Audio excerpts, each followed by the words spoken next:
umaga po sa ating lahat. Bagamat tayo po ay nakakaranas ng hindi magandang panahon, ngunit tayo po ay patuloy na magpupuri sa ating Panginoon. Amen. Ngayon po ay ihanda po natin ang ating puso't isipan para po sa call to worship.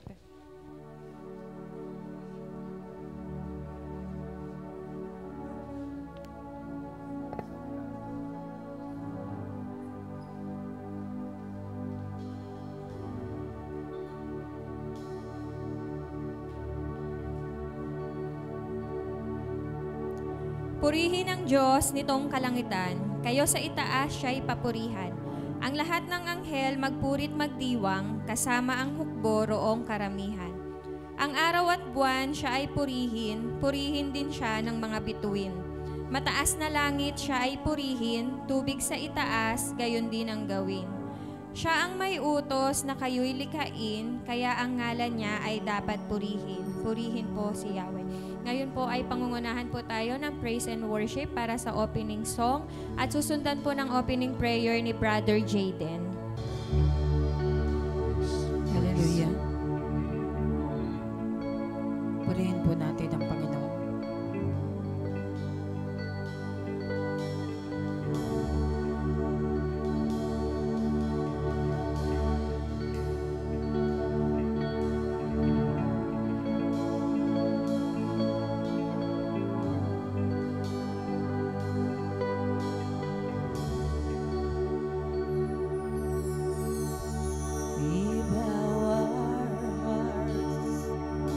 We bend our knees, oh Spirit, come make us humble.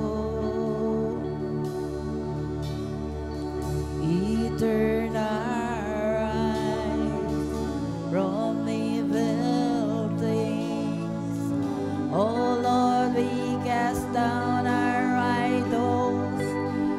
Give us clean hands, give us pure hearts. Let us not leave our souls to another. So give us clean hands, give us pure hearts. Let us not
Tayo po ay manalangin. Lord, aming Ama na dakila, Lord God, Ikaw po ang pinupuri po namin at sinasamba sa umaga ngayon at sa mga susunod pa pong araw, Lord God. Lord, nagpapasalamat po kami dahil isang pong blessing na nandito po uli kami sa panambahan niyo po at nagsasamba po, Lord God. Lord, patawarin mo po kami sa mga kasalanan po na nagawa po namin, Lord God. Idisiplina po kami at i-correct po kami kung nakapag-isip po kami ng mali o nakagawa po ng mali, Lord God. Naway ikaw na po ang manguna po sa amin, Lord God. At gabayin mo po kami sa mga araw po na hindi po namin kaya po, Lord God, physically. Lord, nagpapasalamat po kami, Lord God, sa mga blessings na binigay niyo po sa amin, Lord God. Sa paggising pa lang po ng umaga ay isa na po itong malaking blessing para sa amin po, Lord God.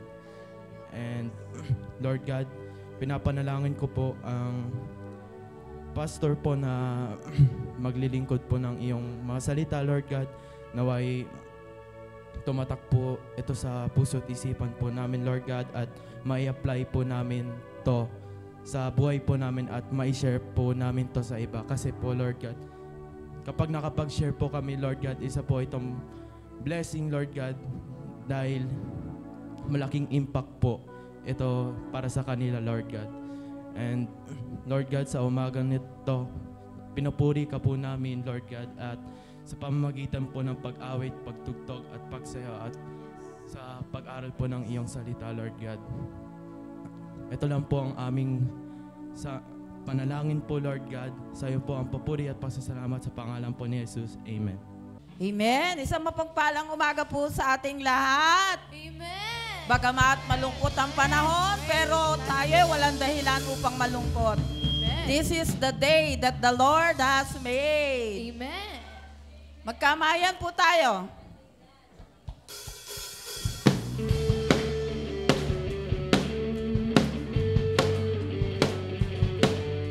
Hallelujah!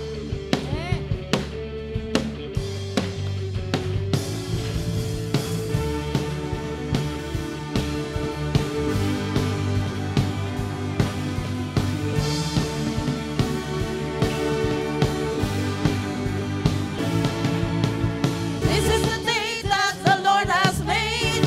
We will rejoice and be glad in it. This is the day that the Lord has made. We will rejoice and be glad in it. Rejoice in the Lord. Rejoice in the Lord. Celebrate.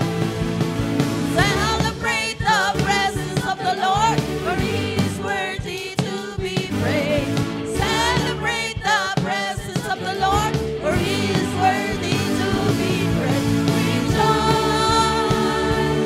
in the Lord. Rejoice in the Lord.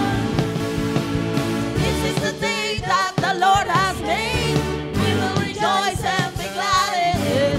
This is the day that the Lord has made. We will rejoice and be glad in it. Rejoice in the Lord. Rejoice in the Lord. Celebrate the presence of the Lord, for He is worthy to be praised. Celebrate the presence of the Lord, for He is worthy to be praised. Rejoice in the Lord. Rejoice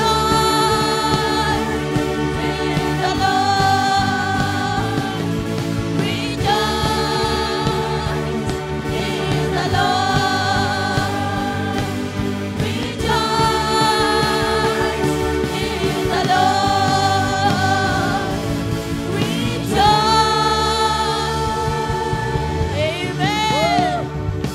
Let's rejoice because this is the day that the Lord has made. Amen po ba?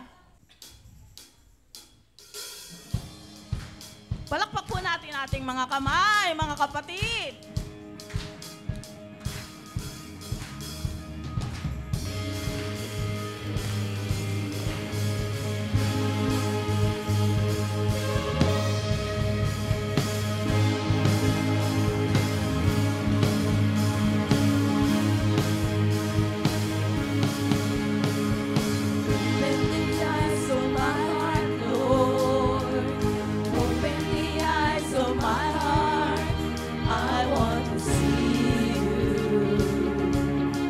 I want to see you. Open the eyes. Open the eyes of my heart, Lord. Open the eyes of my heart. I want to see you. I want to see you. Open the eyes. Open the eyes of my heart, Lord. Open the eyes of my heart. I want to see you. I want to see you. Open the eyes of my heart, Lord. Open the eyes of my heart. I want to see you. I want to see you. To see you high and lifted up, shining in the light of your glory. Pour out your power and love as we sing, holy, holy, holy. To see you high and lifted up, shining in the light of your glory. Pour out your power and love as we sing, holy, holy, holy.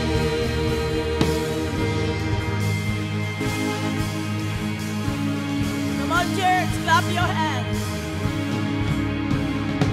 Open the eyes of my heart, Lord.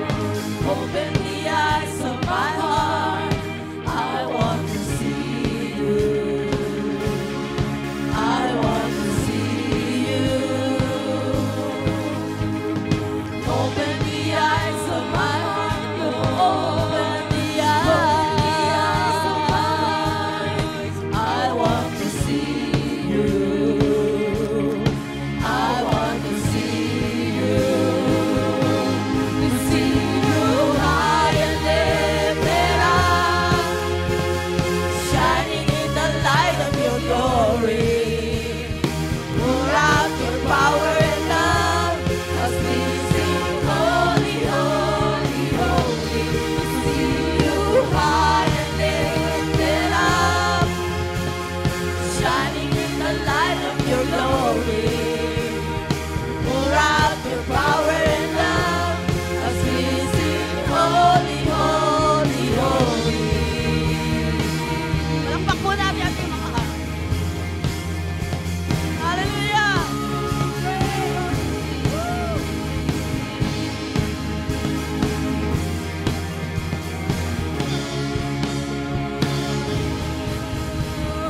Holy, holy, holy.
po nating papurihan at sambahin ang ating Panginoon.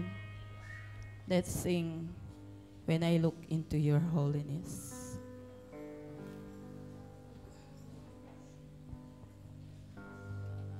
I worship you.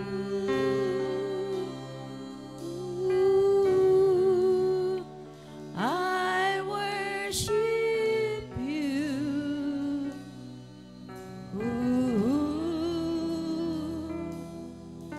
The reason I live is to worship you.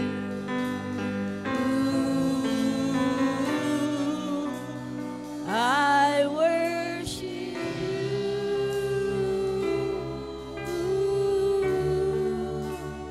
I worship you.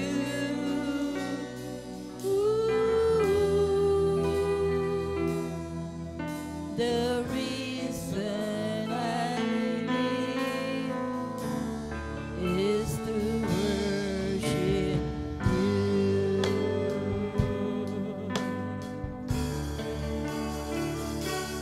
When I look into your holiness, when I gaze into your loveliness, when all things that surround become shadows in the light of you.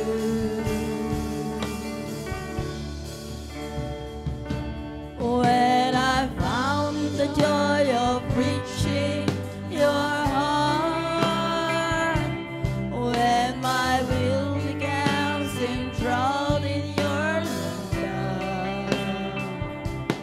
when all things that surround become shadows in the light of you.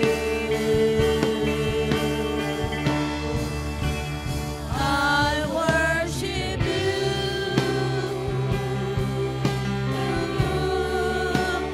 I worship you.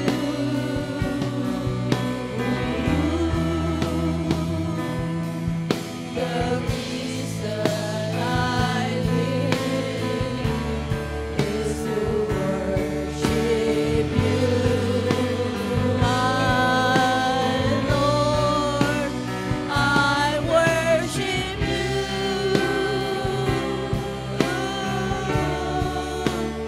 I worship you.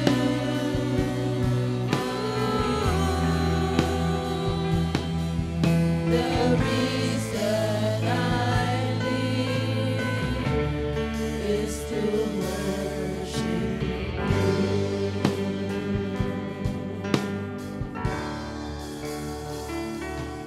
When I look into your holiness, when I gaze into your loveliness, when all things that surround become shadows in the light of you.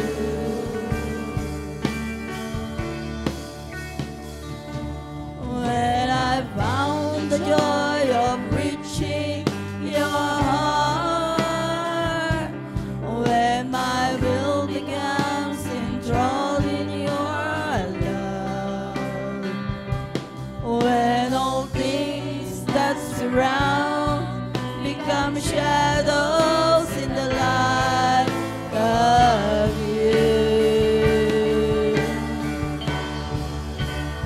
I worship you.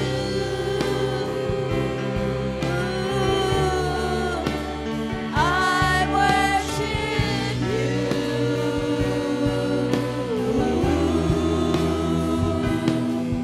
The reason I live is to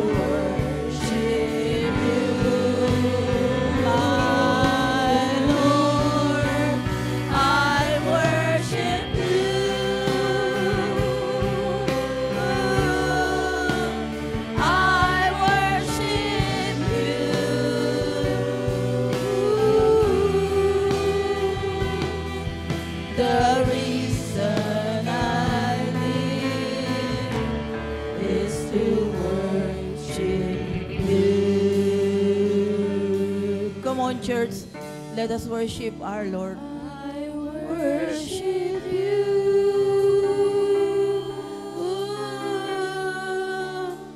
I worship you.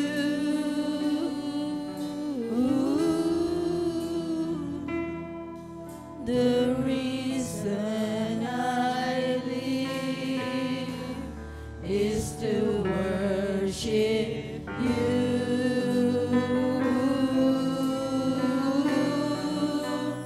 I worship you.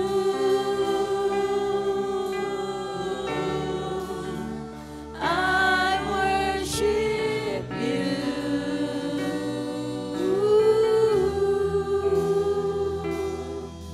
The reason I live is to worship you. I worship you, my Lord. I worship you.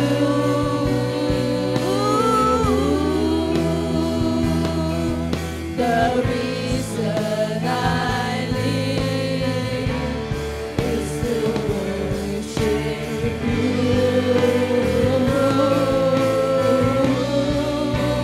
I worship you, my Lord. I worship you.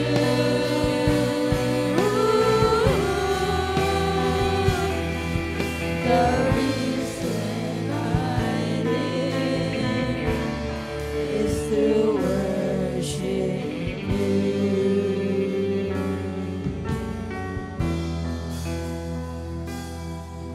The reason I live is to worship you.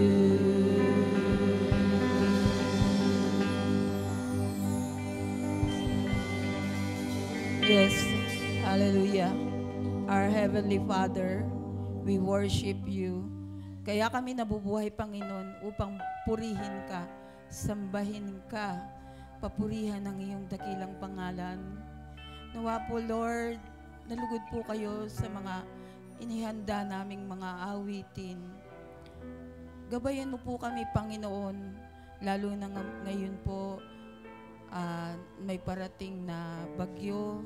Gabayan niyo po ang bawat pamilya, ang bawat anak mo po, Panginoon. Patawarin niyo po kami, Lord, sa aming mga nagawang kasalanan. Panginoon, nawa po, ang aming pagsambang ginagawa ngayon sa iyo ay kahabagan mo po kami, Panginoon. Panginoon, sa iyo po ang papuri at pasasalamat. Sa pangalan po ng aming Panginoong Yesus. Amen.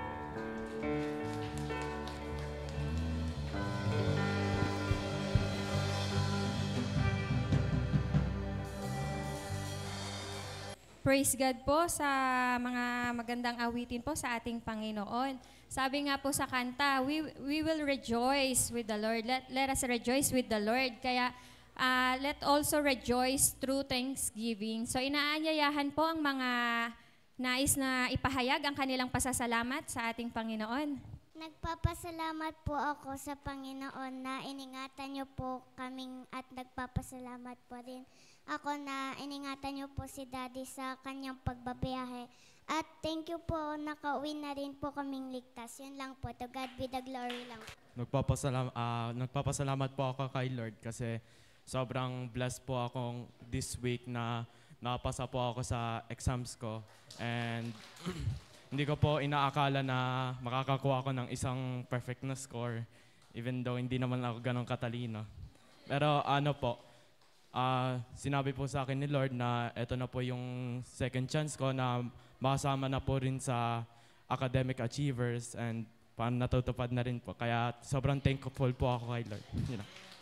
Isang mapagpalang umaga po mga kapatid ko sa Panginoon. Naway ang pagpapala ng Panginoon ay maging sa bawat isa po sa atin. Ako'y nagpapasalamat sa Diyos sapagkat patuloy niya. Yung pamilya ko po sa Bacolod ay sinalanta din po sila ng Bagyong Tino. Pero salamat sa Panginoon sa kanyang protection sa bawat pamilya ko po at puno lang po yung natumba. Mga punong kahoy lang namin yung natumba. Kaya lubos talaga ako nagpapasalamat sa Panginoon kasi nadama po nila kung gaano. Sabi ko nga sa kanila, nadama nyo kung paano kayo inibig ng Panginoon. At ganun din sa aking anak, nagpapasalamat din po ako kasi nakaraos na nga siya ng kanyang prelim examination. Sabi nga niya, Ma, mahirap pala yung college. Pero sabi ko sa kanya, walang mahirap pagkasama mo yung Panginoon. Kaya sa Diyos po ang papuri. Amen. Nagpapasalamat rin po ako sa Panginoon. Unang-una po, magandang umaga po sa lahat. Nagpapasalamat po ako sa Panginoon dahil ito pong last month nakakuha na po ako ng license po ng civil service po. No, nakuha ko po dahil sa Latin honor po nung pagka-graduate ko. So, Diyos po ang papuri sa paggabay po sa amin sa pagkuha po namin sa Pampanga po ng license. At patuloy niya po kaming ginabay hanggang sa pag-uwi po namin. To God be the glory po. Good morning po. Nagpapasalamat rin po ako kay Lord po dahil nakakuha na rin po ako ng civil service din po sa Pampanga po. And nagpapasalamat po ako kay Lord kasi po iningatan niya po nung bumiyahe po kami ng lola ko po nung pumuntang Pampanga. Lalo na't madilim na rin po at may kalabuan na rin po yung mata ng driver din po. And nagpapasalamat din po kay Lord kasi iningatan niya rin po yung pamilya ko rin po doon sa Cebu din po na nasalanta rin po ng bagyo po na sobrang taas po ng tubig po doon sa Cebu rin po. And to God be the glory po dahil di po sila napahamak po doon sa sa Cebu po at wala pong kumbaga wala pong nalaga sa pamilya po namin. Ayun po, to God be the glory po. Praise God. Tunay nga po na the reason to live is to praise the Lord. Nagpapasalamat po ako sa ating Panginoon dahil ngayon po ay nandirito na naman ako. Pinagaling ng Panginoon. Sa totoo lang po, mahirap po yung pinagdaanan ko. Dahil nung umpisa po, puro ubo lang ng ubo, sunod nilagnat na, sunod yung dibdib ko po para nang nalulunod na yung baga ko, mahirap nang huminga. Talagang masakit. Ang ginawa ko po, yung panalangin ko po, tinaimtim ko pa pong mabuti. Talaga pong dinamang-dama ko yung pangangailangan ko sa Panginoon dahil parang mawawala na po ako ng hininga. Subalit, salamat po sa Panginoon nung nakatulog po ako habang ako'y nananalangin. Pinapanalangin ko na po yung mga anak ko eh. Lahat na po ng mahal ko sa buhay, pinapanalangin ko na. Dahil parang hindi ko na po malalagpasan yun. Kasi po pag humihinga po ako, dito po sa dibdib ko, saka sa likod ko, parang may nakapasak. So ang hirap huminga. At kaya nga po salamat sa Panginoon dahil nung nakatulog po ako, pagising ko po, alam mo po yung tissue, yung isang pack ng tissue at mayroon pang kasunod. Naglagay na po ako ng plastic para hindi na po ako tumatayo kasi yung sipon ko po ay tumulo na po ng tumulo at yung pag-upo ko po ay may kasama na. Kaya nga po salamat sa Panginoon. Sabi nga po nung anak ko, Mama, anong ginawa mo? Bakit ka gumaling? Sabi ko, alam mo anak, sa totoo lang, nag-pray ako ng taimtim, tapos pinag-pray ko na kayo dahil baka hindi na ako magising. Pero purihan po ang Panginoon dahil ngayon po ay nandito na naman ako. Nakagraduate na naman po ako sa karamdamang naranasan ko. Alam ko po na kayo rin po, pinag-pray nyo rin po ako. At salamat po sa Panginoon sa aking asawa na walang sawang mag-asikaso sa akin. Gisingin ako pag iinom ng biogesic. Kasi nga po, natutulog talaga ako para hindi ko po maramdaman yung hirap. Kaya salamat po sa Panginoon dahil tunay na nga po na pag ang Panginoon ang tinawagan natin, sumasagot po siya at tayo pinagbibigyan pang muling mabuhay. Amen. Meron pa po ba? Kung wala na po, tinatawagan ko na po si Pastor John para po sa ating pastoral prayer. Tayo po ay lalapit sa ating Panginoon at bilang pagtanda ng ating paggalang sa ating Diyos, ang lahat po ay iyuko ang mga ulo at ipikit ang ating mga mata. Upang sa ganon, ang ating panalangin ay tunay nga pong katanggap-tanggap sa ating Panginoon. At mga bata, pakiusap po, huwag kayong masyadong malikot, huwag maglalaro habang tayo nananalangin sapagkat ang ating pong paglapit sa Diyos ay napakahalaga, lalong-lalo na sa panahong ito. Ano po? Kaya salamat ng marami sa ating Panginoon. Mga kapatid, manalangin po tayo.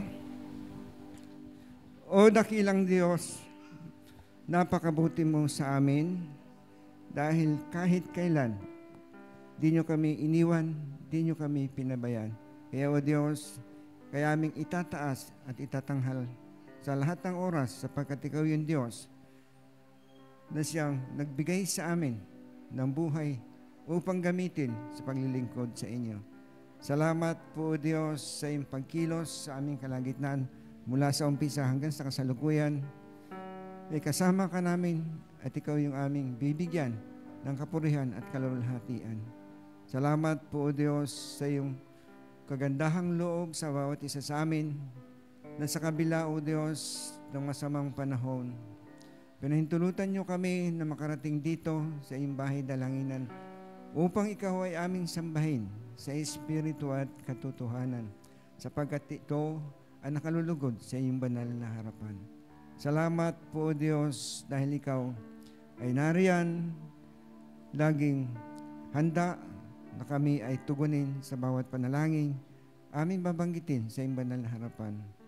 O Diyos, namumuhay kami sa mundong ito, nakikita mo na hindi perfect ang aming pamumuhay. Kung kaya, anuman po yung karumihan naming nasa isip, nasa puso, sa aming pagsasalita, maging sa aming mga kilos at gawa.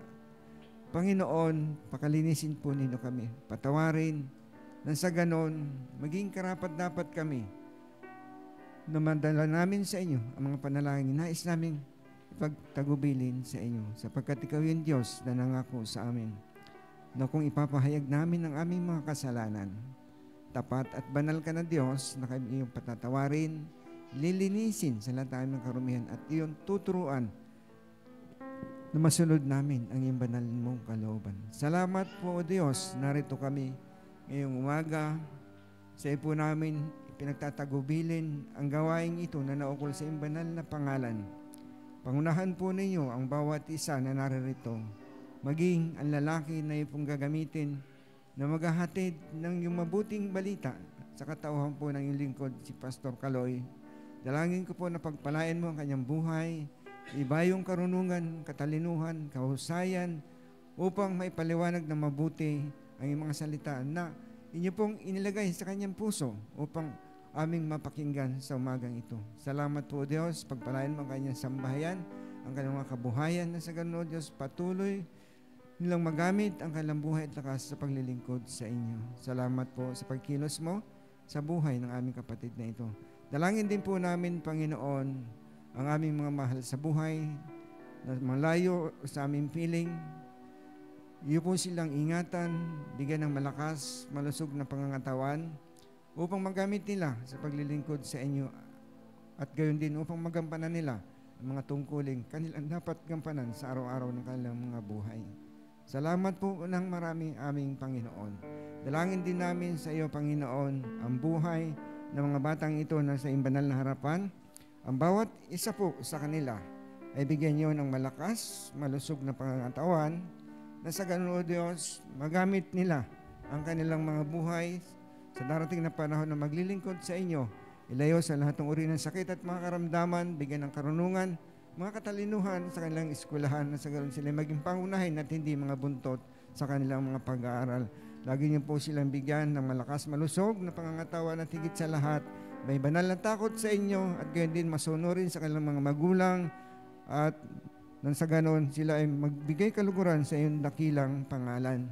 Inaasahan din namin, O Diyos, ng kanilang mga magulang, ay bigyan mo po ng mga karunungan, mga katalinuhan, na mapalaki ang mga batang ito na ngayon sa iyong banal na kalooban at higit sa lahat sila ay magkakaedad, lalaki sila, na mayroong banal na takot sa inyo at sa darating na mga panahon ay magagamit mo sila sa paglilingkod sa inyo at makapagbigay din ng kaluwalhatian sa iyong pangalan.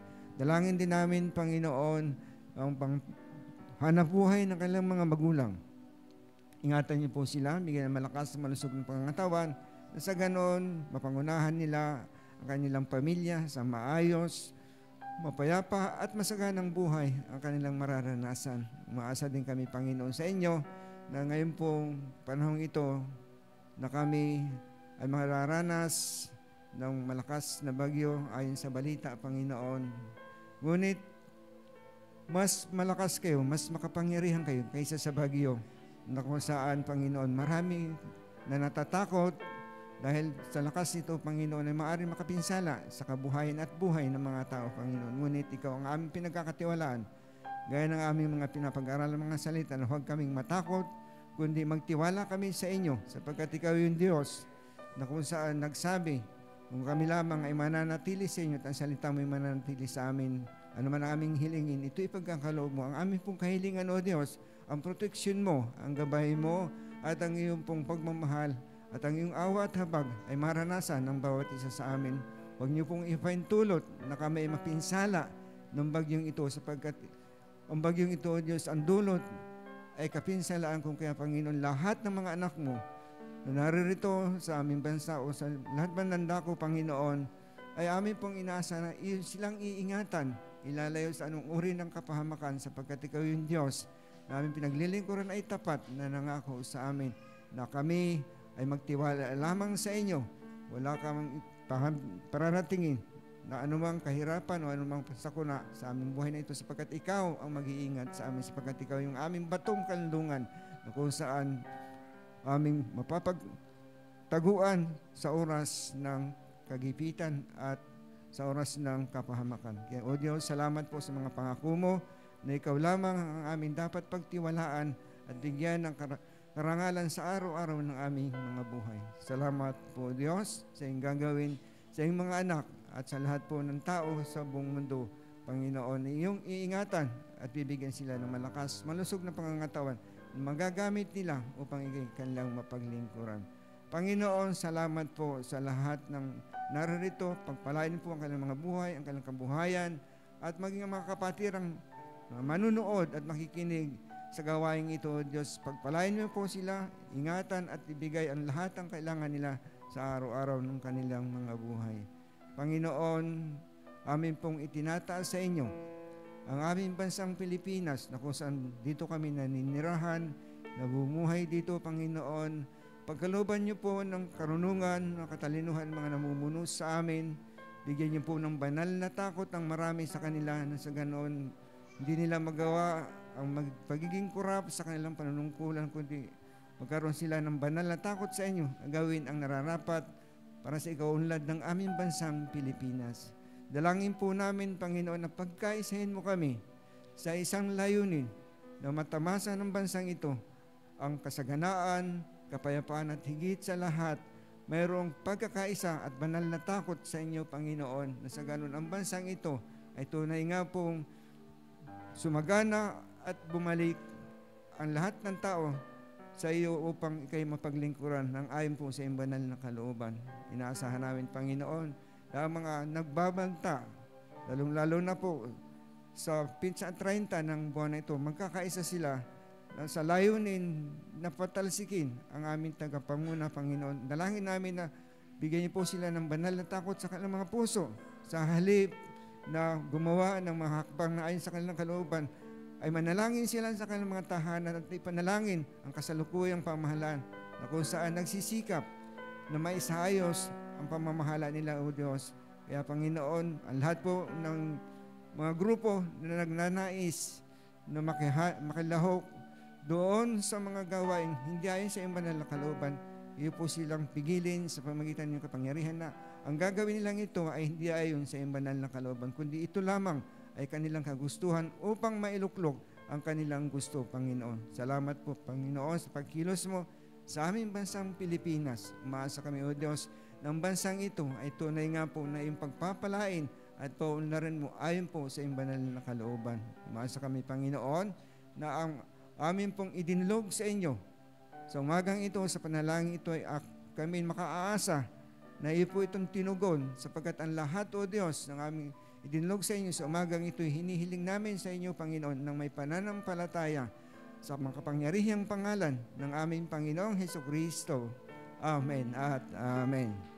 Manatili po tayong nakatayo at buksan po natin ang ating mga Biblia sa John chapter 8 verse 12 at Awit 119 verse 105.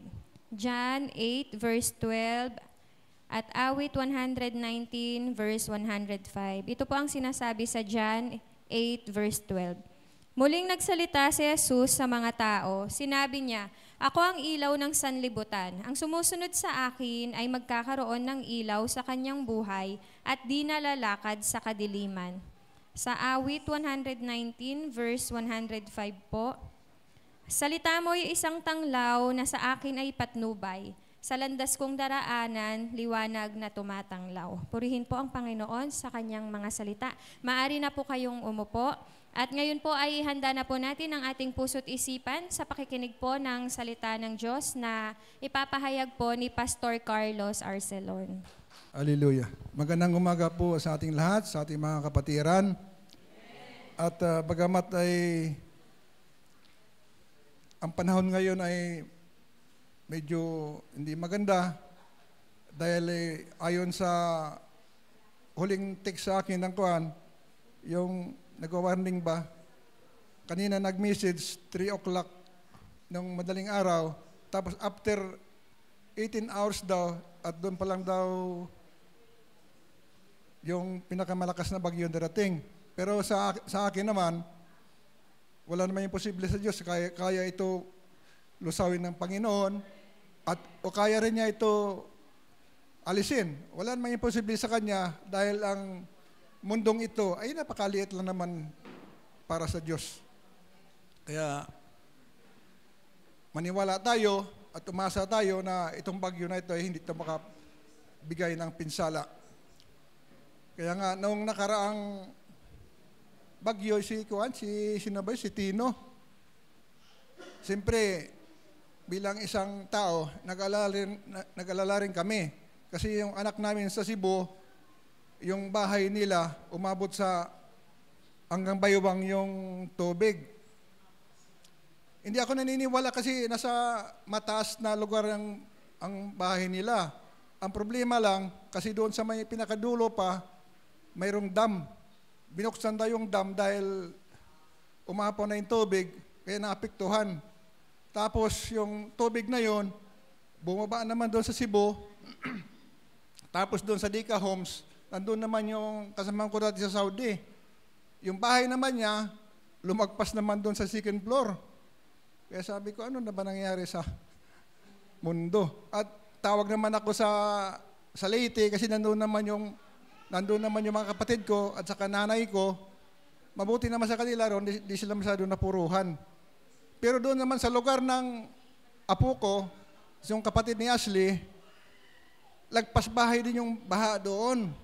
Pero mabuti na lang at yung bata na yon, yung apo ko, yung kapatid ni Ashley, ay nasa Tacloban. Nabuboard pala ro kasi nag-aaral siya doon eh. Kaya ligtas din siya. Kaya grabe talaga yung pinsala na dinadala ng bagyo. Sabi naman ng iba, parusan na raw sa mundo dahil yung mga tao parang wala nang, di na nila naalala ang Diyos o wala nang takot sa Diyos. Pero tanging Diyos na lang nakakalam doon. Pero sa kabila ng mga dilubyo na ito, sa kabila ng mga masama ng panahon, patuloy pa rin tayo sa topic natin. Let your light shine.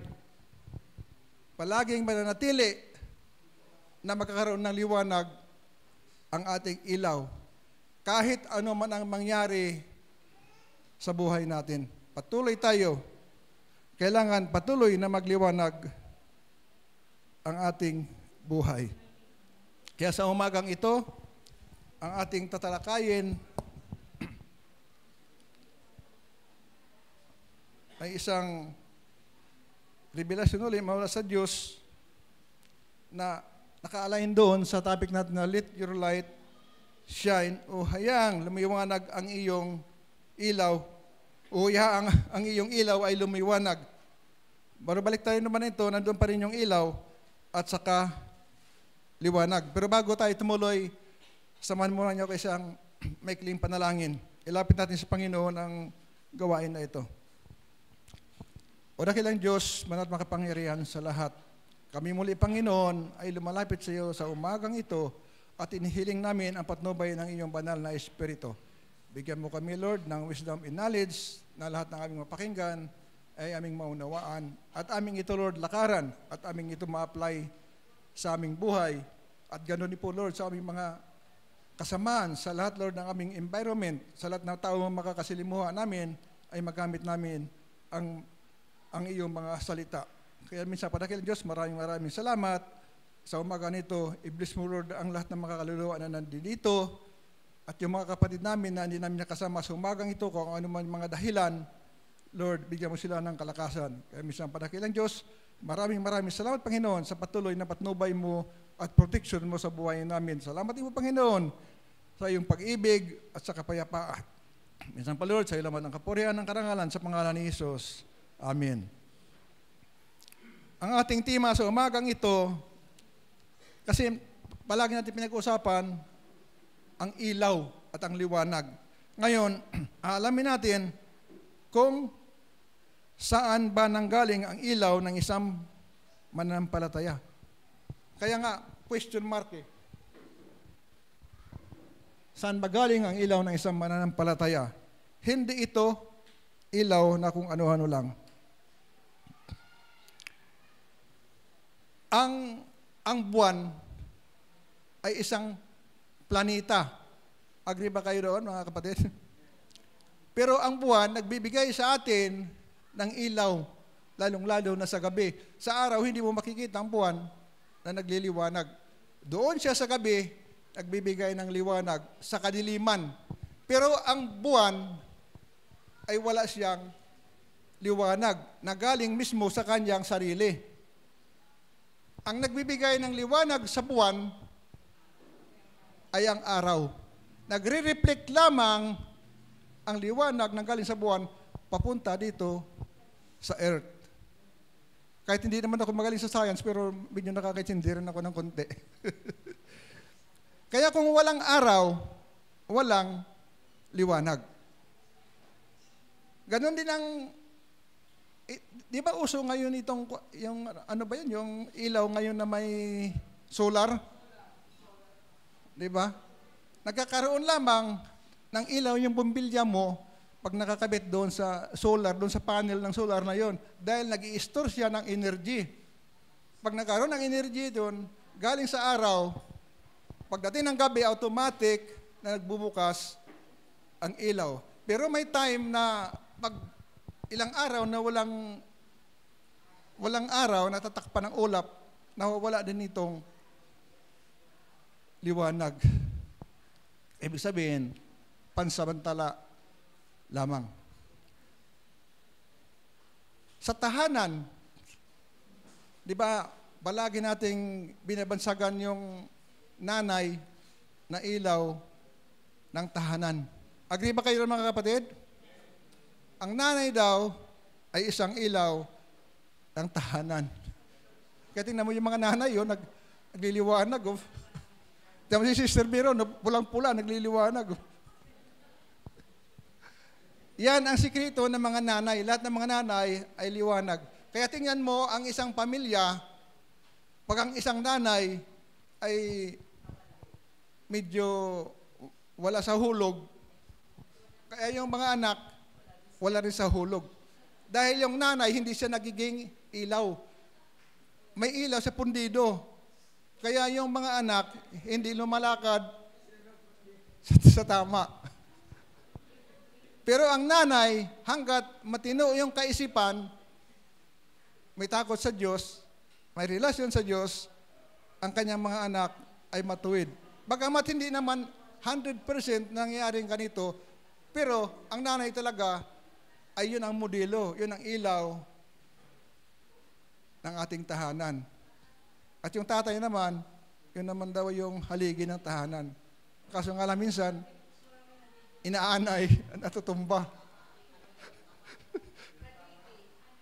Purihin ang Panginoon. Pero sa umagang ito, ang ating topic, saan ba nanggagaling ang ilaw ng isang mananampalataya? Ang sabi dito sa John 12, muling nagsalita si Jesus sa mga Parisiyo. Sinabi niya, ako ang ilaw ng sanlibutan, ang sumusunod sa akin ay magkaroon ng ilaw sa kanyang buhay at di nalalakad sa kadiliman. Ibig sabihin, obedience. Kanina, ang topic ni Pastor Bert, ganun din. Yung sumunod sa Panginoon. At ang pangalawa, ang sabi dito sa Amit 119, 105 na salita mo isang tanglaw na sa akin ay patnubay sa landas kong daraanan, liwanag na tumatanglaw. Sa ibang verse, ang salita mo ilaw sa aking ilaw sa aking mga paa at liwanag sa aking daan. Ibig sabihin, ang ilaw na galing sa Panginoon ay hindi ito namamatay. Patuloy ito na nagliliwanag. Itong ilaw talaga sa buhay natin na kahit kailanman ay hindi ito mamamatay.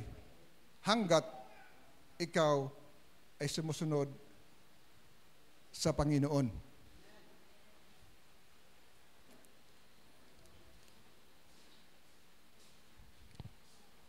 Bakit? Na sinabi ng Panginoon na ako ang ilaw ng sanlibutan. Ang sumusunod sa akin ay magkaroon ng ilaw sa kanyang buhay. Sa paanong pamamaraan? Dahil ang salita, ang ilaw natin ay ang salita ng Panginoon. Kaya ang sabi, ang iyong salita ay tanglaw sa aking buhay, sa aking mga daraanan at liwanag sa aking daraanan. Napakabuti, di ba mga kapatid? Sino bang ilaw? Di ba ang Panginoon? Sino ba yung Panginoon? Di ba siyang salita? Kasi sa simula pa lang, ang Panginoon ay ang salita. Siya ang berbo. Sa umpisa pa lang ng mundo, wala pa yung mundo, ang salita. At ang salita ay Diyos. At ang salita na yon ay nagkatawang tao at naging kasama natin dito sa mundo. Nagkaroon siya ng laman. Kaya nagkaroon ng ilaw ang mundo dahil sa pamamagitan ng kanyang salita. Palakpakan natin kapatid ang Panginoon.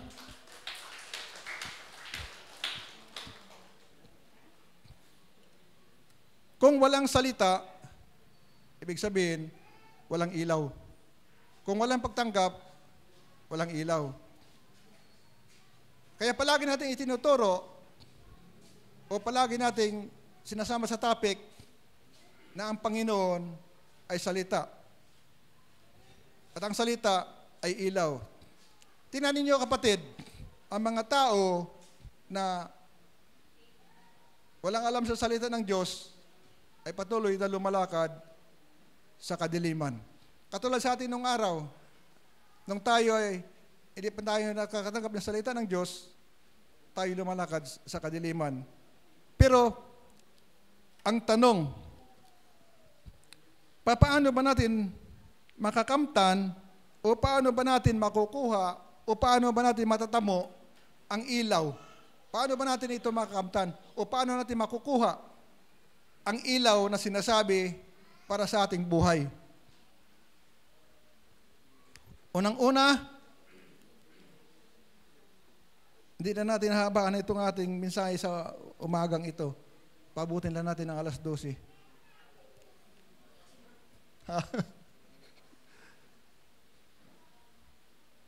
Ang sabi,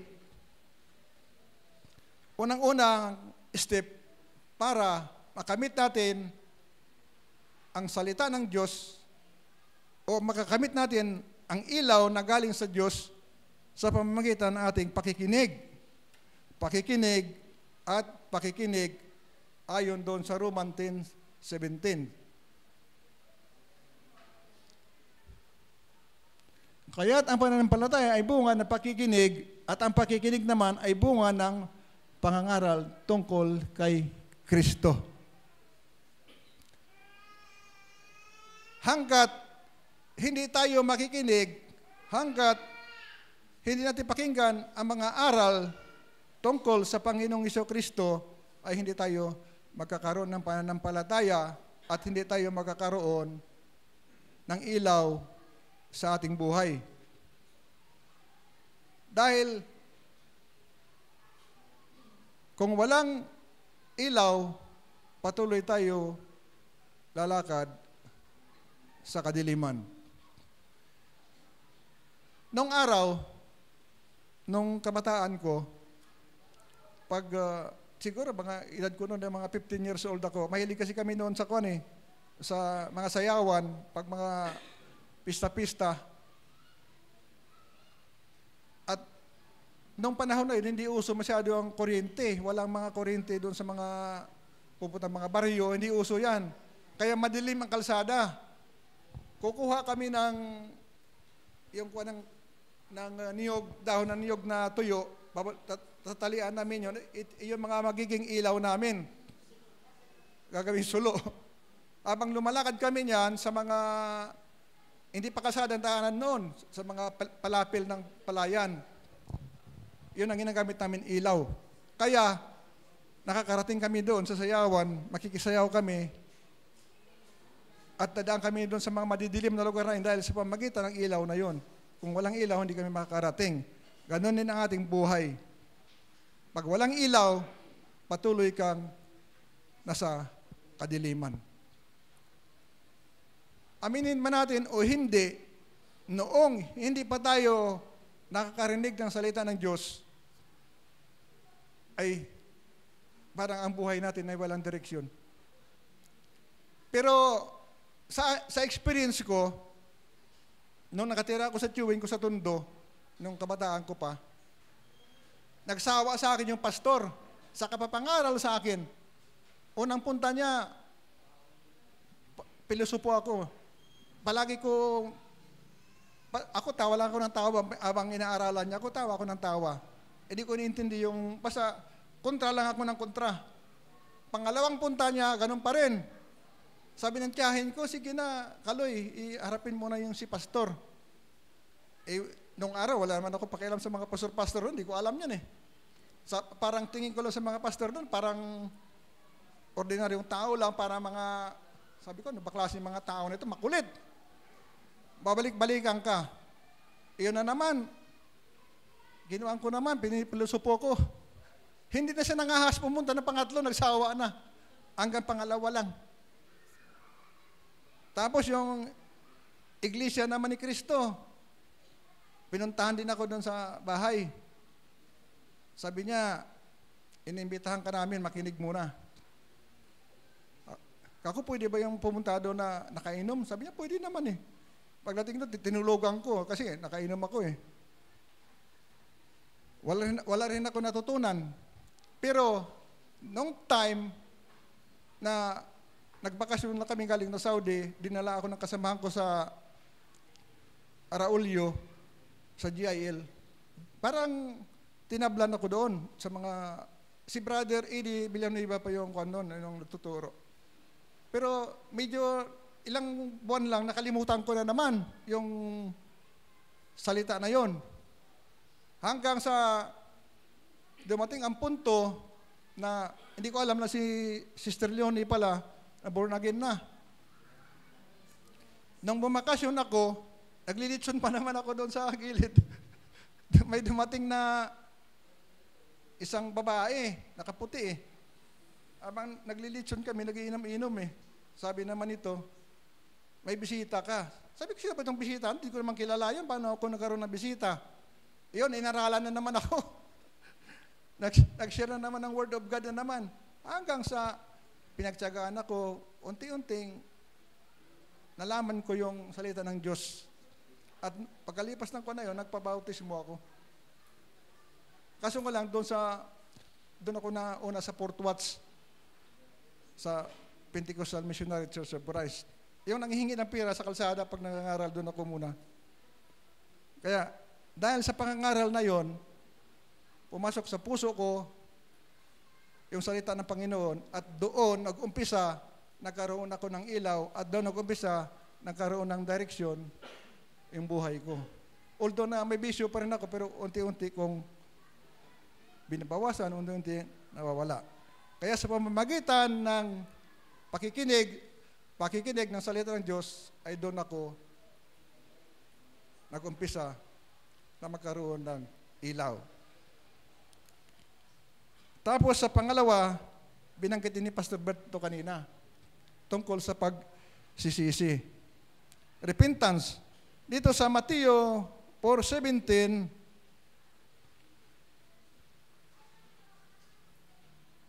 magmula noon ay nangaral si Jesus, itinuro niyang, magsisi na kayo at talikuran ang inyong mga kasalanan sapagkat malapit nang dumating ang kaharian ng langit. Ako'y naniniwala na ang kaligtasan ay sa pamamagitan lamang ng pananampalataya without works. Naniniwala ako eh. Pero, naniniwala rin ako sa sinabi ni Apostol Santiago na ang panampalataya na walang gawa ay patay. Kailangan ito ay medyo intindihin mo mabuti. Bakit sinabi doon na hindi mo na kailangan gumawa, pero sa pamamagitan ng pananampalataya ay maliligtas ka at hindi mo na kailangan gumawa. Pagdating naman kay Santiago, kailangan mong gumawa dahil ang pananampalataya na patay, ang pananampalataya na walang gawa ay patay. Ang ibig sabihin, through faith, ligtas ka. Pero, ipakita mo na sa pamamagitan ng sinabi mo na pampalataya ay may bunga, may aksyon. Ipakita mo kung papaano na mayroon ka mananampalataya, ipakita mo through faith na may ginagawa ka. Ano ba ibig mo sabihin? Dahil sa sinabi mo ligtas ka na, matutulog ka na lang.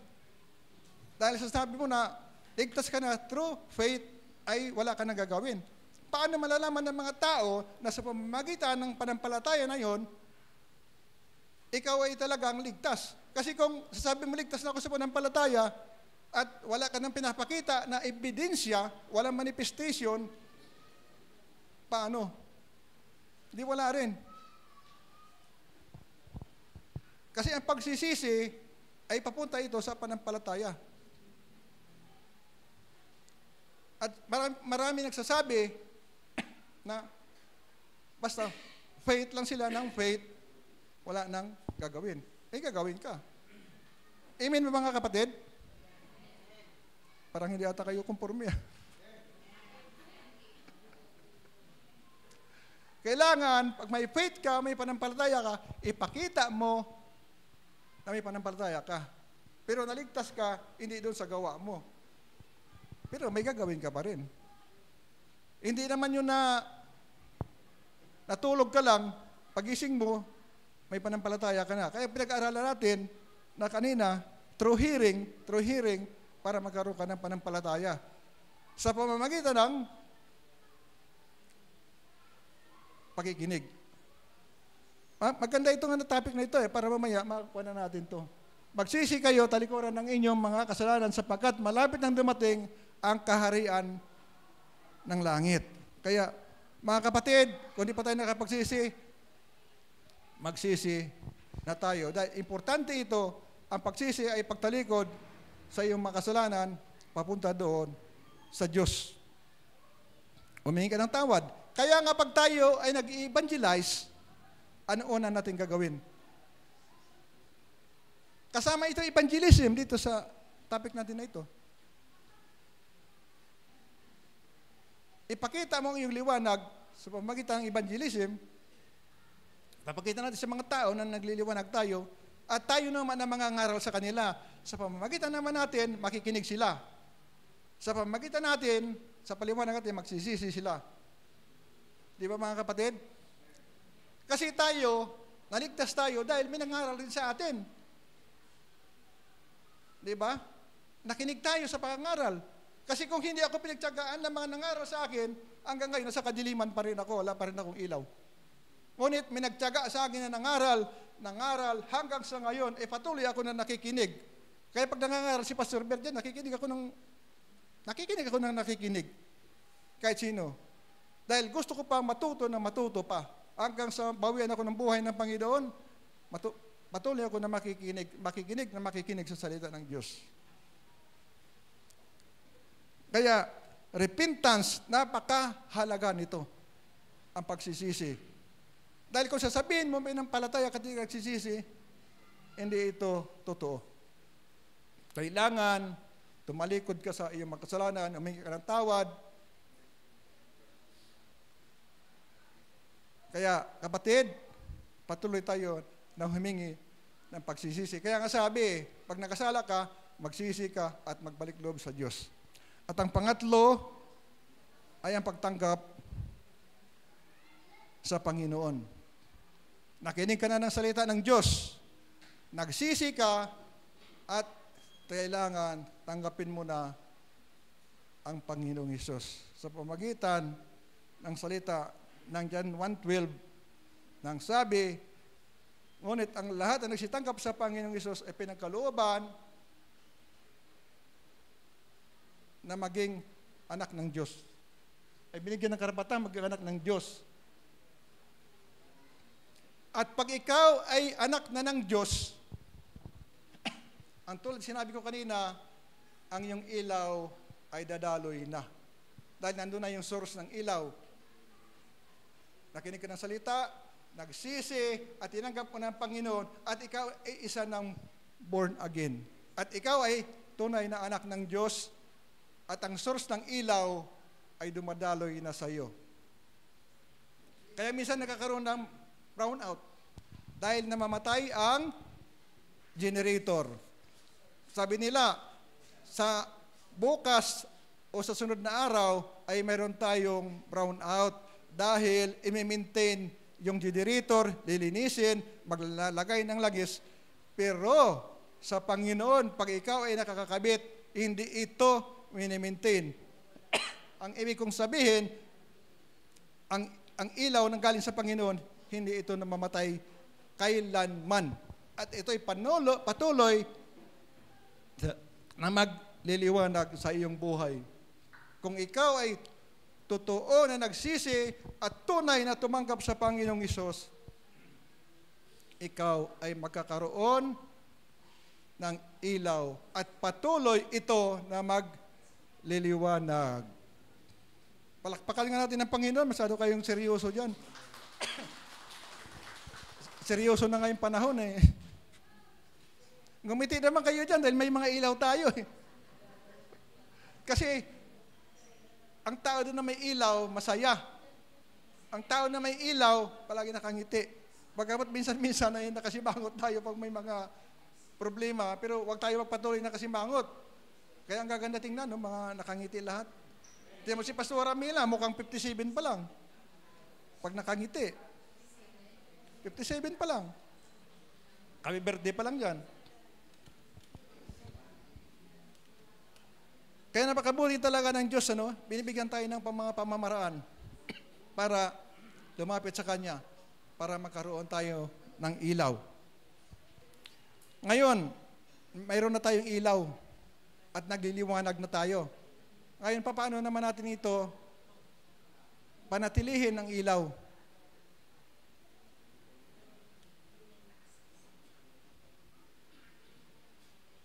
Paano natin makikita kung ang ilaw ng isang manampalataya ay lumiliwanag pa? Paano ka ba?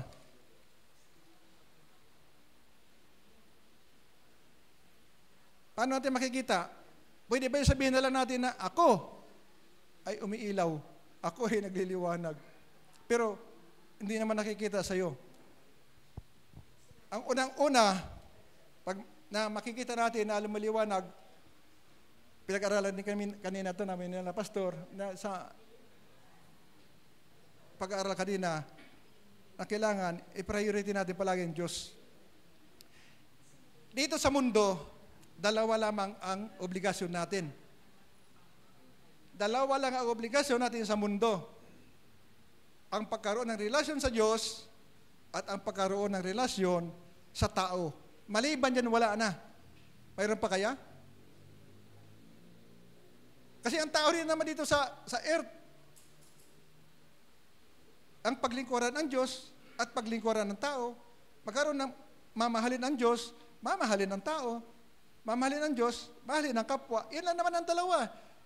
Wala nang iba, di ba? Mayroon po ba? Baka sabihin nyo, mahalin ang hayop. Ay, ano natin mga hayop nyo, talagang wala natin yun, kasama na natin mga yun. Kaya, pag ikaw ay nagliliwanag, makikita natin na minamahal mo ang Diyos, pinapriority mo ang Diyos. More than anything, ang Diyos ang pinaka-number one, pinaka-priority. Hindi natin pwede pagpalit ito kahit kanino. At doon makikita na ikaw ay lumiliwanag. Ibigin mo ang Diyos ng higit sa lahat. Ibigin mo ang Diyos ng iyong kalakasan, ang iyong pag-iisip, ng iyong buong pagkatao. Pag wala ka noon, kapatid, maniwala ka, wala kang ilaw. Nasa kadiliman ka pa rin. Paano ka liliwanag kung hindi mo minamahal ang Diyos? Ikaw ay nasa kadiliman pa rin. Noong tayo walang relasyon sa Diyos, dilim na dilim ang buhay mo. Madilim. Ngunit, nung ikaw ay nasa Diyos, at lalong-lalong mahal mo ang Diyos, higit sa lahat, liwanag na liwanag ka.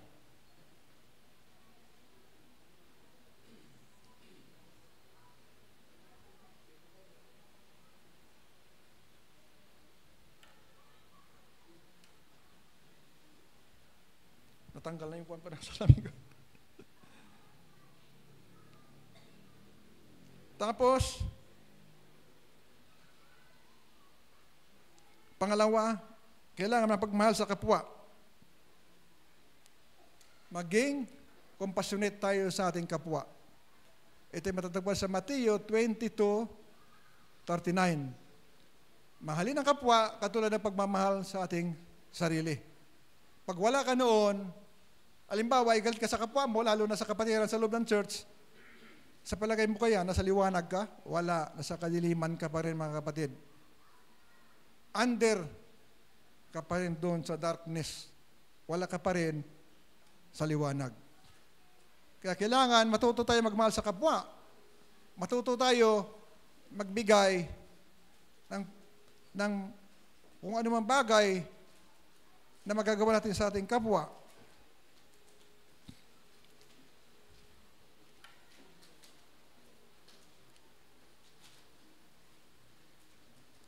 Ang sabi sa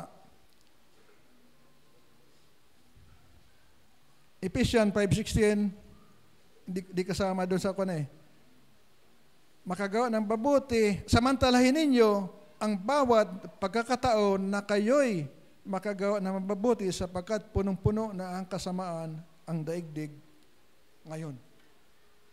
Ibig sabihin, hindi sinasabi na na gumawa ka ng maganda sa kapwa, no? Ang sabi, samantalahin. Ibig sabihin, ito'y oportunidad ang paggawa ng mabuti sa kapwa. Kasi, yung ibang tao, hindi makakagawa ng mabuti sa kapwa Kaya, bilang tayo'y nasa liwanag, bilang tayo ay may ilaw, ipakita natin sa buong mundo, ipakita natin sa ating mga kapwa, ipakita natin sa ating mga kapitbahay, sa buong komunidad na tayo ay may ilaw. Isa ito sa pamamaraan ng pag-evangelize. Pag makita ng iyong kapitbahay na ibang-iba ka sa lugar na yon, maaaring tatanungin ka, Brad o sis, bakit ibang-iba ka sa mga tao dito sa lugar natin? Di ba?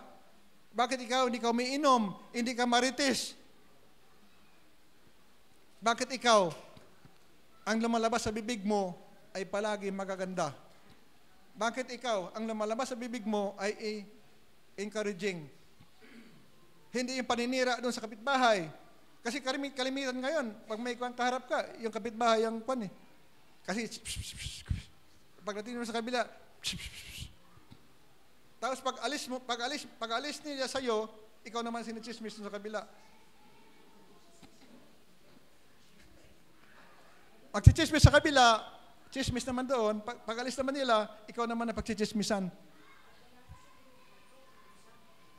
Ganyan ang mga tao na wala sa liwanag. Yan ang mga tao na wala sa Diyos. Kaya, kailangan sa isang manampalataya, kailangan matuto tayo magmahal sa Diyos, magmahal sa kapwa, at sa pamamagitan ng pagmamahal sa kapwa, yung sa ating pananalita. At ang pangalawa ay pamamagitan ng ating gawa. Mga kapatid, kung mayroon kayo nakikita at mayroon naman kayo kakayanan at tumulong sa ating mga kapwa, magbigay tayo ng tulong. Huwag tayong maging madamot, huwag maging saradong kamay natin. Isa yun sa papakita na tayo'y under doon sa liwanag. Kasi kung nasasabihin mo na sa liwanag ka at mayroon ka naman kakayanan at ayaw mo na magbigay, ay nasa kadiliman ka pa rin. Lalong-lalo na sa ating mga kapatiran sa loob ng church. Pero hindi ito limitado na sa church lang. Hanggang doon sa labas, sa kapaligiran natin, ipakita natin sa mga tao na tayo ay nasa kaliwanagan.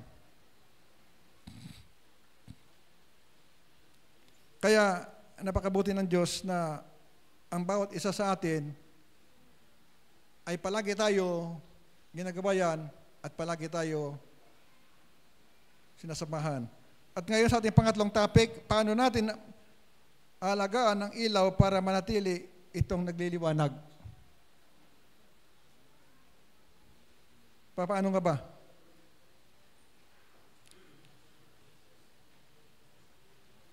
Kailangan, sa A, kailangan natin palagi tayo nanatili sa Panginoong Hesus. At ang verse na ito matatagpuan natin sa John 15, magmula 5 hanggang 7. Sa 5, ako nga ang puno ng ubas at kayo ang mga sanga. Ang nananatili sa akin at ako sa kanya ang siyang nagbubunga ng sagana sapagkat wala kayong magagawa kung kayo hiwalay sa akin. Sa number 6, kapatid, ang hindi nananatili sa akin ay matutuyo at itatapon gaya ng sanga. Ang ganong mga sanga ay tinitipon, ihagis sa apoy at sinusunog. Sa number 7, kung nananatili kayo sa akin at nananatili sa inyo aking mga salita, hingin ninyo anumang nais inyo at ibigay ko yun sa inyo. Kapatid, kung gusto natin mapanatili ang ating ilawan o manatili ang ating nagliliwanag, huwag tayo hihiwalay sa Panginoong Hesus. Ang Panginoong Hesus ang puno ng ubas at tayo mga sanga. Hanggat ikaw ay nakakabit sa puno, magliliwanag ka. Di ba mga kapatid? Alalahanin natin na ang Panginoon ay nagmamalasakit sa atin. Kaya gusto ng Panginoon palagi na tayo ay nakakabit. Tayo palagi ay nahihigop natin ang lahat-lahat ng mga vitamina doon galing sa lupa sa pamamagitan ng puno at pinapadaloy sa ating buhay. Kung mataba ba ang Panginoon, payat ba tayo? Di ba? Pag mataba ang puno, mataba rin yung sanga. Kaya mga bunga, ang sasarap. Kaya tinuon yung avocado dito, pag namumunga, ang sarap-sarap. Di ba? Dahil ang puno ay tawag kita malusog. Kaya kung palagi ka nakakabit sa Panginoon, ikaw ay malusog. At ikaw ay nag-iilaw. Ikaw ay nagniningning. Kaya sabi nga, magpapasahin ako ng sapatos. Ang sapatos mo kumikintab. Kaya pag sa Panginoon, ikaw ay nagsashine.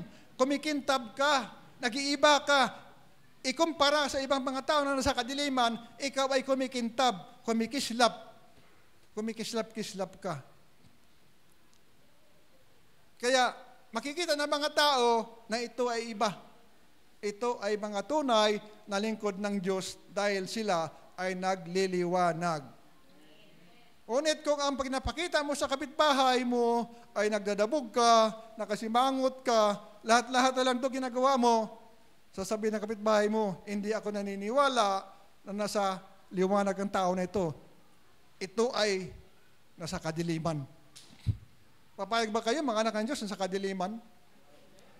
Kailangan nasa liwanag tayo. Kaya mananatili tayo nakakabit sa puno. At ang sabi dito, pag hindi kayo nakakabit, wala kayong magagawa. Mapupundi kayo. Anong gagawin pag napundi? Tatanggalin ang bumbilya at ihahagis. Basura ka na. Anong pakinabang ng bumbilya na pundido? Di ba itatapon? Pero pag ikaw nakakabit, patuloy ka magliliwanag.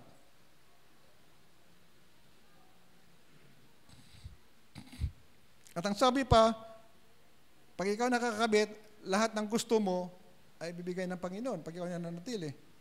Kaya, ang ganda-ganda ngayon ng iyong liwanag. Kaya tingnan niyo mga bituin sa langit, kapatid. Di ba? Pag walang bagyo at ang ganda ng panahon, makikita mo yung mga liwanag galing sa bituin. Galing sa araw, galing sa buwan.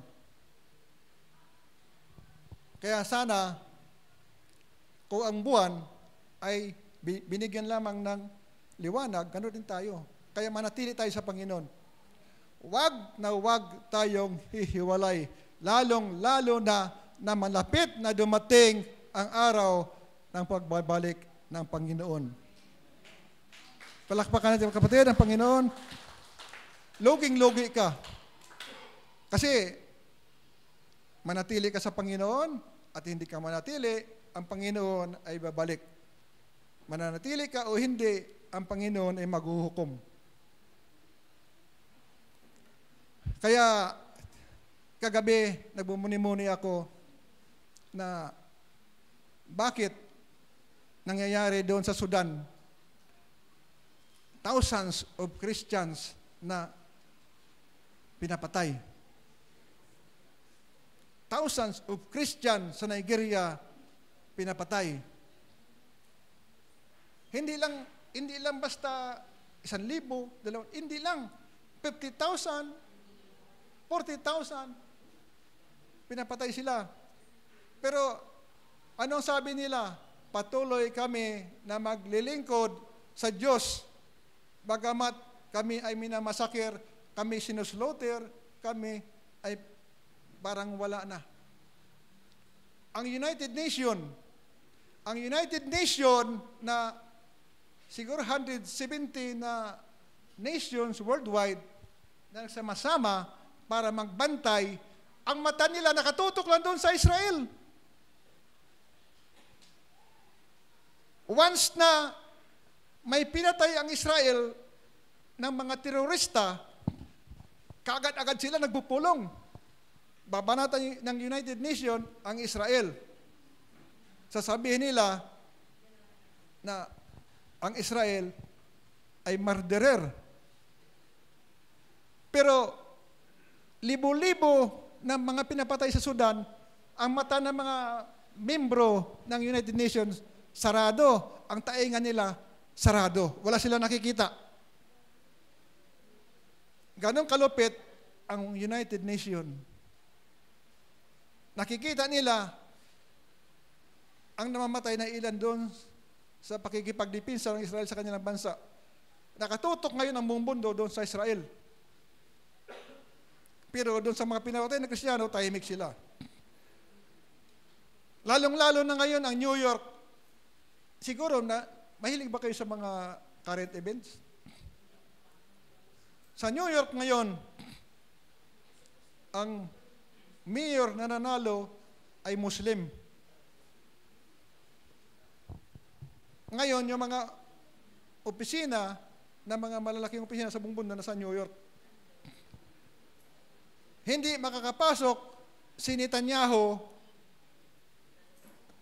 sa New York. Binaban siya ngayon doon ng mayor na Muslim. Ganon sila kalupit kayon. Dahil murderer daw. Pero yung sa ibang bansa na pinapatay mga Kristiyano, tahimik sila. Wala, tahimik. Kaya, ganon ngayon ang nangyari sa mga Kristiyano. Pero sa kabila ng ganyan, pero ang mga Kristiyano na yan, ay nananatili sila sa paglingkod sa Panginoon. Kung ang mga Kristiyano sa ibang bansa na minamarder, pinapugutan ng ulo, sinusunog, ay patuloy na naglilingkod, tayo pa kaya na nandito? Bakit? Anong rason na hindi ka magpatuloy sa Panginoon maglingkod? Anong rason na hindi ka mananatili doon sa puno ng ubas? Anong dahilan? Bakit hindi ka mananatili? Dahil ba sa kahirapan? Dahil ba sa walang-wala ka? Manatili ka lang, kapatid. At narating ang araw, pag ikaw ay nasa langit na, wala ka nang hahanapin pa. Kaya palakpakan natin ang Diyos. Pangalawa, ang pagbabasa ng kanyang salita. Patuloy tayo magbabasa, mga kapatid. Dahil hindi tayo magkakailaw, ang ilaw mo may parang kukurap-kurap yung pag walang vitamina. Kaya ang vitamina ay ang salita ng Diyos. Which is ng salita ng Diyos ay ang Diyos mismo, ang Panginoong Hesus. Kaya patuloy tayo magbasa ng salita ng Diyos.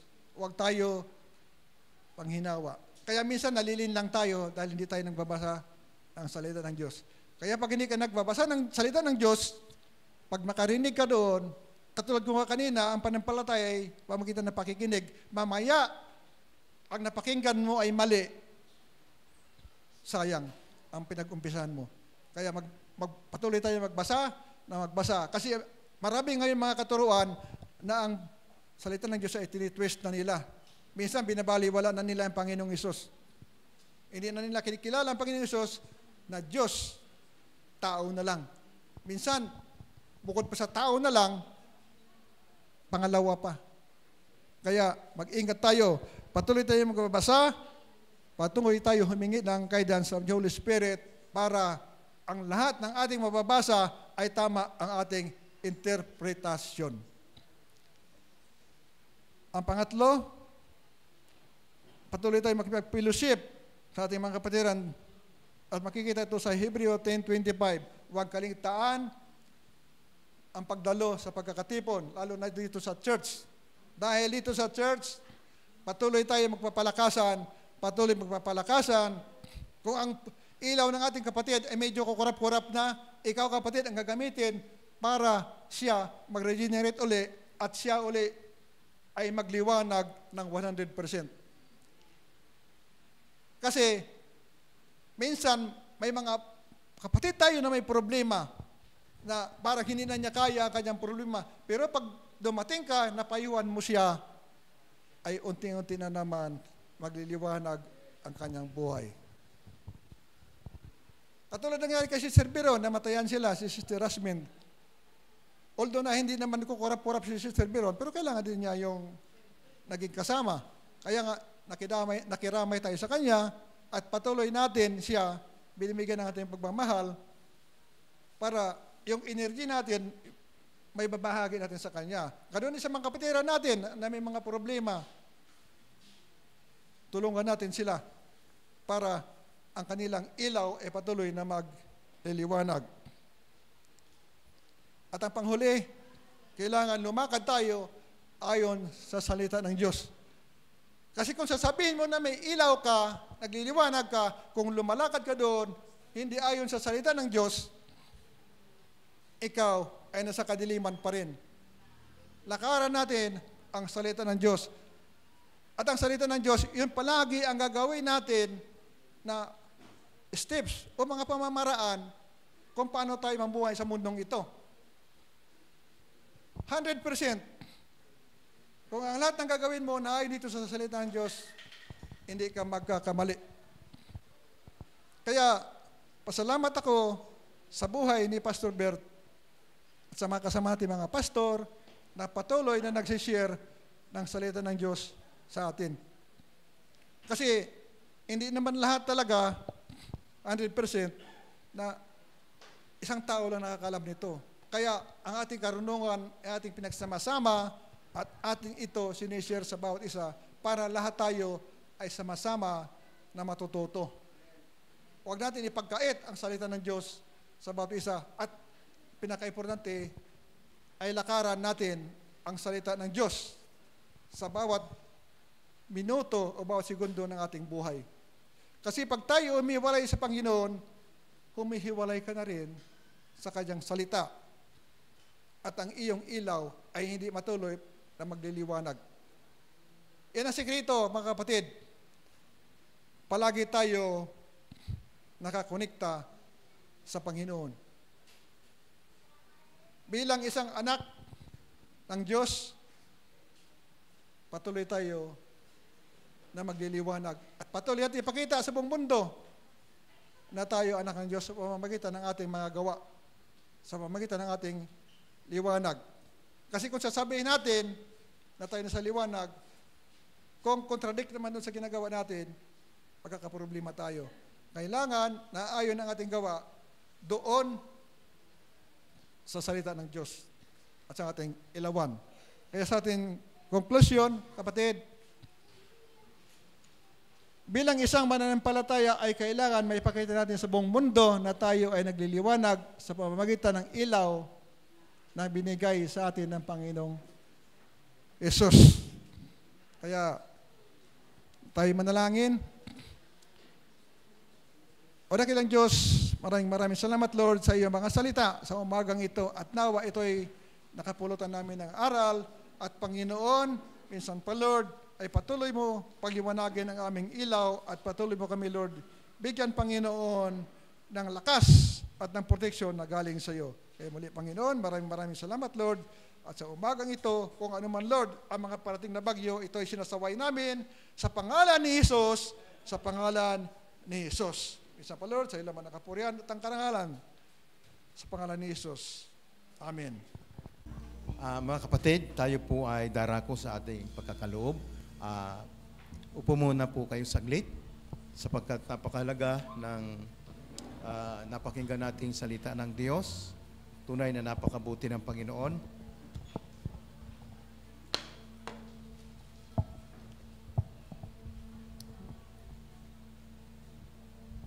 Ang ating pong text ay matatagpuan sa Deuteronomy chapter 12, verse 4 hanggang 7. Na ang context nito ay pagbibigay, uutos ng Diyos sa kanyang bayan na ipagkaloob ang pinakamahalagang handog para sa Panginoon. Ang sabi po sa Deuteronomy chapter 12, verse 4 hanggang 7 ay ganito. At sa pagsamba ninyo kay Yahweh, huwag kayong tutulad sa kanila na sumasamba sa kanila mga Diyos-Diyosan kahit saan nila maibigan. Sa halip, hanapin ninyo ang lugar na pipiliin niya sa lupaing pagdadalhan sa inyo. Doon ninyo siya sasambahin at doon ihahain ang inyong mga handog na susunugin at ang iba pang handog tulad ng ikapo, handog mula sa inyong ani, pangakong handog, kusang handog, ang mga unang bunga ng pananim at ang panganay ng inyong mga anak, ang iyong mga hayop, doon din kayo magsasalo-salo sa harap ni Yahweh bilang pasasalamat sa pagpapalang ginawa sa inyo. So ito po yung nais ng Panginoon sa ating pagkakaloob, yung pagkakaloob natin sa pagsamba sa Panginoon ay dapat na ayon sa kanyang mga salita sapagkat yun po ang nakalulugod sa Panginoon.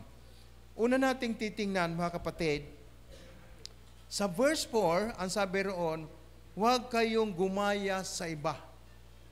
Ano?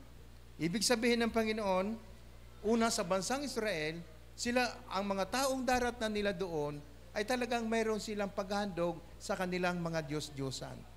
Ano? At ang sabi ng Panginoon, huwag ninyo silang gagayahin kasi iba ang kanilang ginagawa sa pagsamba sa kanilang Diyos sapagkat kung saan nila maibigan, doon nila ibinibigay.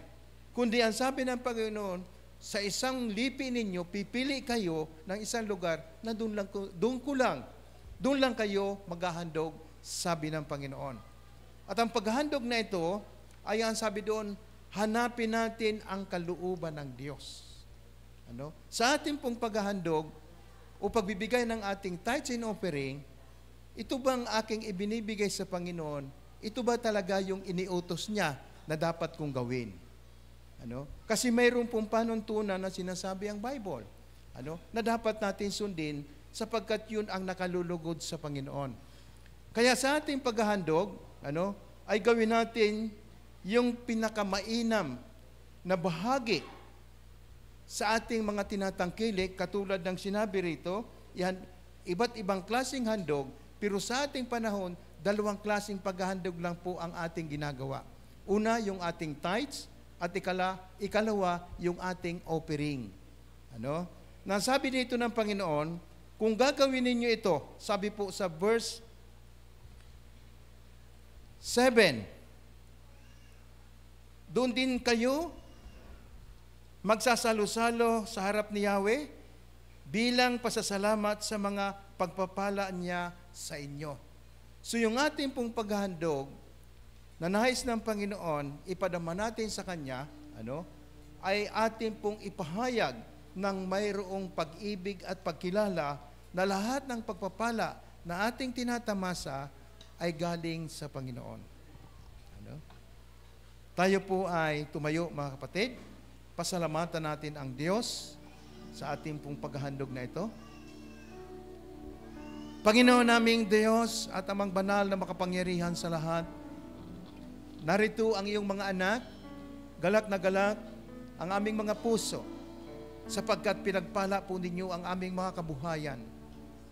Narito aming amang banal bilang pagsunod sa iyong banal na kalooban, ay ipinagkakaloob ng bawat isa sa amin mula sa kanilang mga hanap buhay na iyong pinagpala, ay amin pong ipinapadama sa inyo ang aming pagsunod sa iyong banal na kalooban, na ibinibigay namin ang aming pong kaloob na ito mula sa ikabuturan ng aming puso na kinikilala namin na kayo ang nagpala sa mga hanap buhay ng iyong mga anak.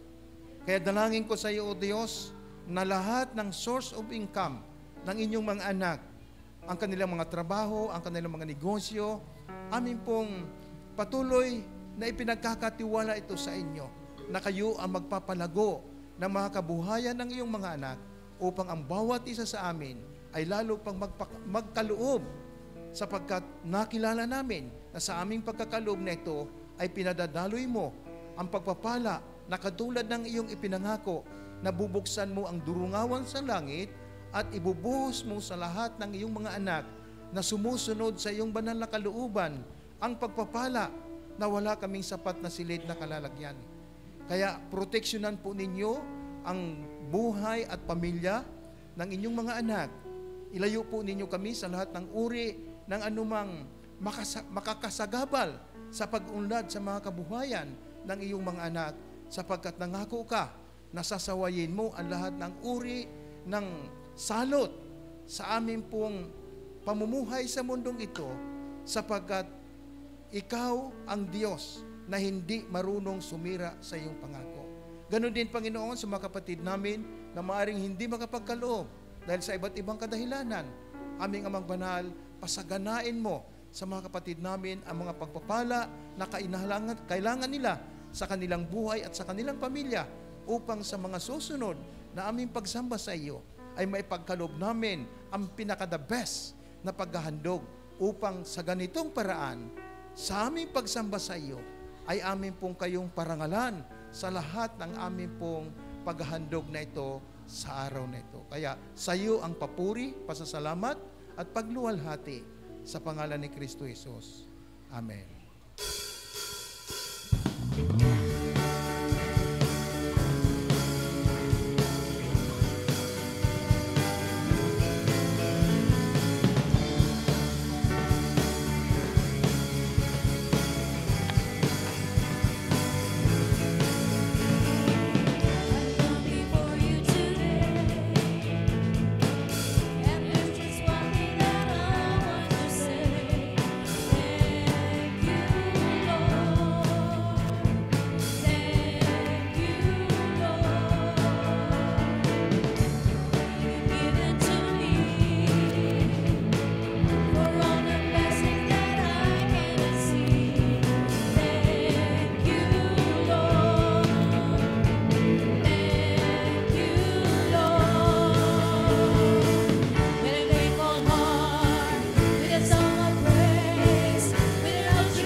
Ngayon po ay darako po tayo sa announcement para po sa schedule of services po natin sa pre-service prayer po.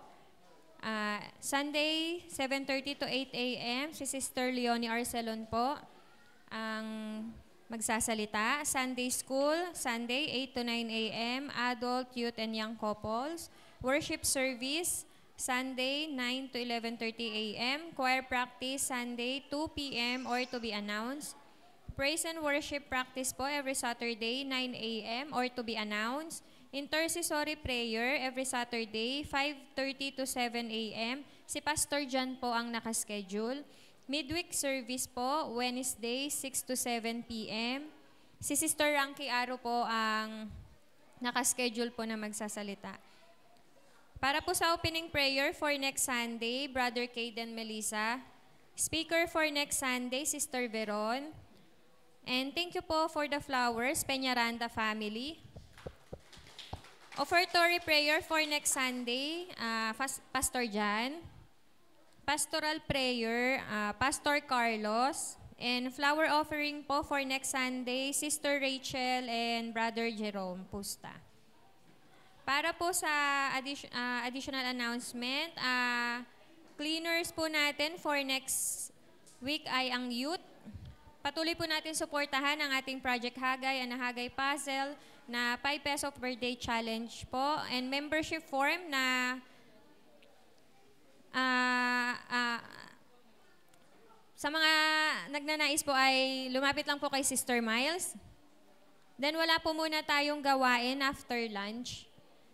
May additional announcement pa po pa. Isang mapagpalang umaga po sa inyong lahat, mga kapatid ko sa Panginoon. Sa Sunday na po ang ating Women's Anniversary. After lunch po yon, mga siguro 1:30 or 2 o'clock. Magsama-sama po tayo para i-celebrate natin ang ating anniversary.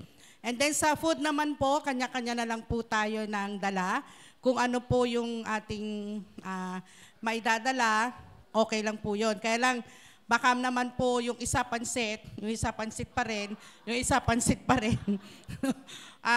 Medyo anuhan po natin kasi baka pare-parehas po yung dala nating pagkain.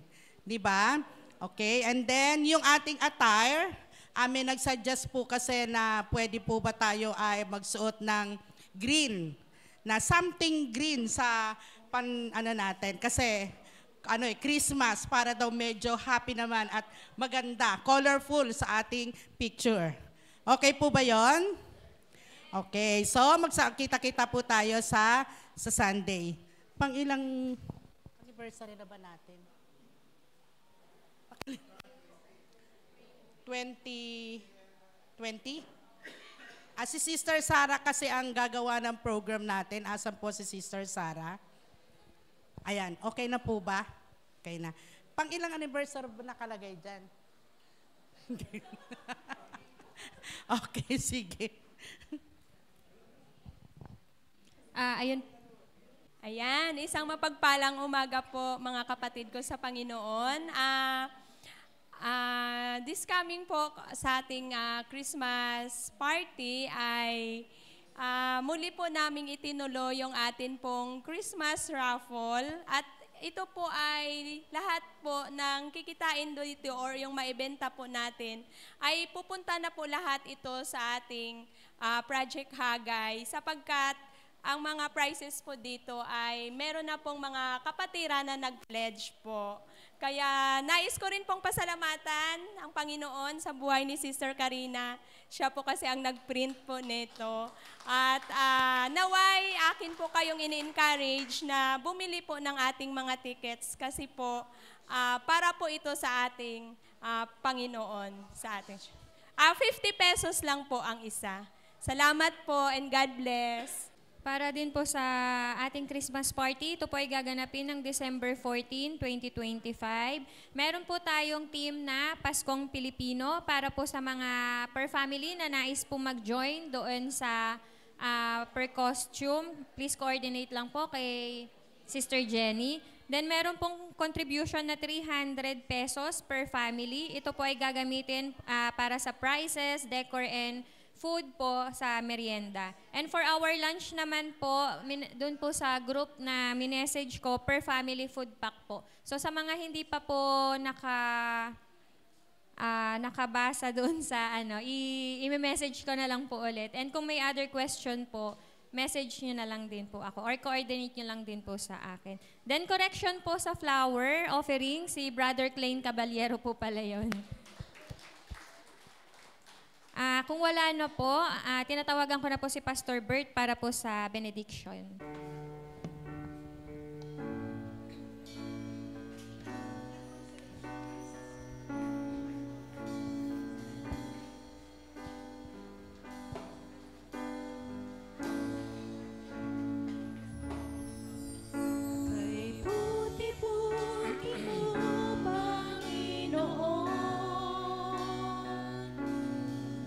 Sa lahat ng oras, sa bawat araw, ika'y laging tapat kung magmahal. Ang iyong kaawa ay magpawalang hanggan. Pinupuri, sinasamba kita. Dakilang Diyos at Panginoon, tunay ngang ika'y walang katulad, tunay ngang ika'y di nagbabago. Mabuti ang Diyos na sa amin ay nagmamahal. Mabuti ang Diyos na sa amin nagmamahal.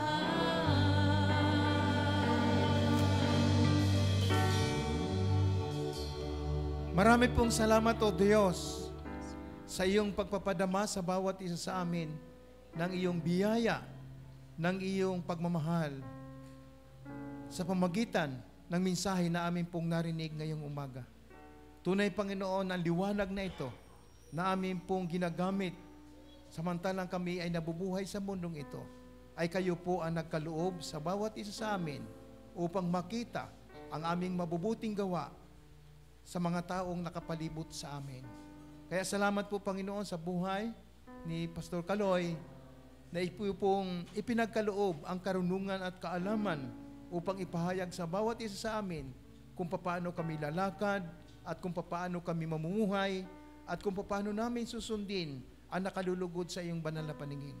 Kaya pagpalain po ninyo ang kanyang buhay, ang kanyang may bahay at ang kanyang buong pamilya sapagkat ikaw ang Diyos na nagbibigay sa amin ng pagkakataon na kami ay makapaglingkod sa iyo ng ayon sa iyong banal na kalooban. At ganoon din, Panginoon, sa lahat ng narito ngayong umaga at nasa kanilang mga tahanan, mula sa mensaheng ito, O Diyos, ay amin pong tinatanggap ang mga pagpapala na narinig namin sa araw na ito. At ito po'y darating sa bawat pamilya na nagtitiwala at nananampalataya at sumusunod sa iyong banal na kalooban, sapagkat ang pangako mo ay sa mga taong nananampalataya at gumagawa ng ayon po sa iyong katwiran. Kaya mga kapatid, tanggapin ninyo ang pagpapala ng Diyos. Mula sa mensahe na ating narinig ngayong umaga, ang Diyos sa inyong sambahayan, katulad ng ating narinig, ay darating sa inyo ang mga pagpapala na kailangan ninyo samantalang tayo ay nabubuhay sa mundong ito upang gamitin natin, maparangalan ang Diyos sa pamamagitan ng mga pagpapala na ating pong tinatamasa sa buhay na ito, sapagkat ang lahat ng ito ay galing sa Panginoon. Kaya naman, O Diyos, mula sa kabuturan ng aming puso, na kung paano mong ipinagkaloob sa amin ang lahat ng aming pangailangan at ipinadama ang iyong pagmamahal, ay kami naman ay nagpapadama sa iyo ng aming pagpupuri, ng aming pasasalamat, ng aming pagkilala sa lahat ng ito na kayo po ang may gawa, at ng aming pagsamba at pagluwalhati sa iyong dakilang pangalan, sa pangalan ng Ama, ng Anak at ng Banal na Espiritu Santo. Amen.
Magandang tanghali po sa bawat isa. God bless po.